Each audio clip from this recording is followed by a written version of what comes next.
Before the glitz, before the fame, before the world knew her name, there was just Jada, a young girl from 7 Mile Bull Bay, writing poetry in her notebook and praying that one day someone would listen. She wasn't born into luxury. She wasn't handed a mic. What she had was pain. What she built was power. This is the story of Jada Kingdom, a voice shaped by trauma, sharpened by struggle, and transformed into one of the boldest new forces in Caribbean music. But behind the bold lyrics and confident visuals, there's a deeper story, one of abuse, silence, rebellion, and rebirth. This isn't just music, it's survival. This isn't just dancehall, it's a diary sung in melodies.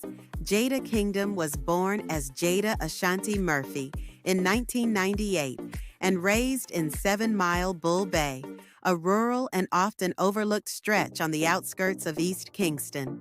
Her upbringing was anything but easy. In her own words, she grew up surrounded by trauma, some of it inflicted by people meant to protect her. She's been outspoken about surviving sexual abuse, bullying, and ongoing mental health struggles from a young age. Instead of shutting down, she turned inward. Writing poetry became her escape. She would lock herself away and write for hours, transforming pain into lyrics before she ever set foot in a studio. It wasn't music that found Jada first. It was writing. Her earliest dream wasn't to become a star. It was simply to be heard. Her striking appearance caught attention early. As a teenager, she was featured as a model in Sean Kingston's One Away video. But even then, Jada felt objectified more than celebrated. She wasn't just curves, she was complexity. But the industry saw her image first. It took time and a lot of rejection for Jada to carve her way in music. In 2016, she released her breakout single, Love Situations. It wasn't just a love song, it was a therapy session in melody. Her husky, emotional voice instantly set her apart.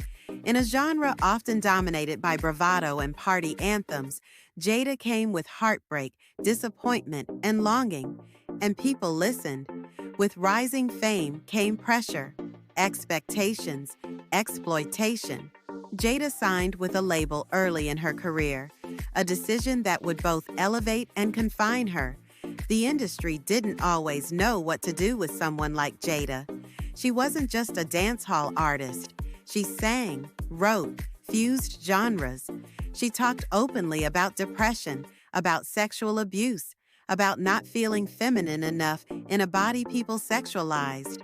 But the label pushed image, commercial sound, mainstream appeal, less poetry, more popularity. Meanwhile, Jada was falling apart behind the scenes. She struggled with severe anxiety, eating disorders, and what she described as unexplainable sadness. The internet became both a refuge and a battlefield. On Instagram and Twitter, she would post raw emotional messages. Some called them breakdowns, but they were cries for help. She once wrote, "I don't want to die. I just want this pain to stop." Her weight began to fluctuate, something the public obsessed over. When she lost a significant amount of weight in 2020, fans assumed surgery. Others assumed drugs. But Jada revealed the truth. She was sick.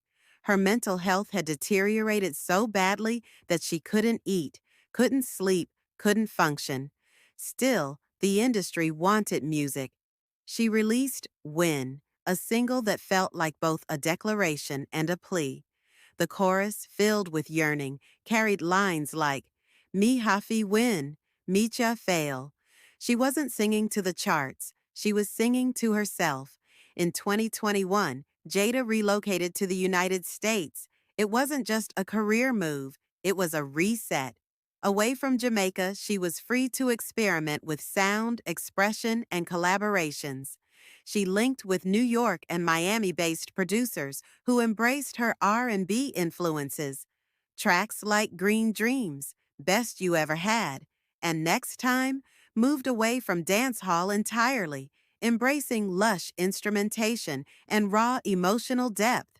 At the same time, Jada was still navigating public image tension.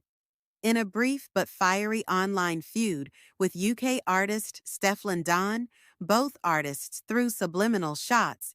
It wasn't a full-scale clash, but fans caught the tension. For Jada, it was another reminder. The industry wasn't just about music. It was about optics, allegiances, and drama. But Jada wasn't here to perform for approval. She was rebuilding from the ground up, this time without the chains of a label contract. She announced her independence with a simple word, free. And that freedom birthed a new sound, one more intimate, unfiltered, and fearless than ever before. Today, Jada Kingdom isn't chasing trends. She's crafting a legacy. She moves between genres effortlessly, fusing R&B, reggae, dancehall, and soul. Her lyrics cut deep, often touching on grief, heartbreak, anxiety, and empowerment. She's not just a singer. She's a survivor, a storyteller, a mirror for the unheard. Jada has opened up about losing friends, surviving toxic love, and watching her mental health shift in real time, all while trying to stay creative. In a culture that often rewards fakery, Jada Kingdom's greatest strength is her honesty. She'll go months without releasing music if her heart's not in it. She refuses to play the algorithm game. She once said, "I'll take peace over popularity any day."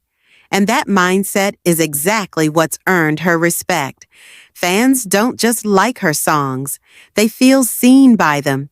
She's become an anthem for Caribbean girls who don't fit the mold, for women navigating trauma, for artists who refuse to fake it. Jada Kingdom is still writing her story. She's still healing, still evolving, still figuring it out. But what she's proven is this. You don't have to scream to be powerful. You don't have to trend to be timeless. You don't need a crown to be queen. Jada Kingdom turned her trauma into lyrics, her poetry into power, her pain into purpose, and she did it all on her own terms.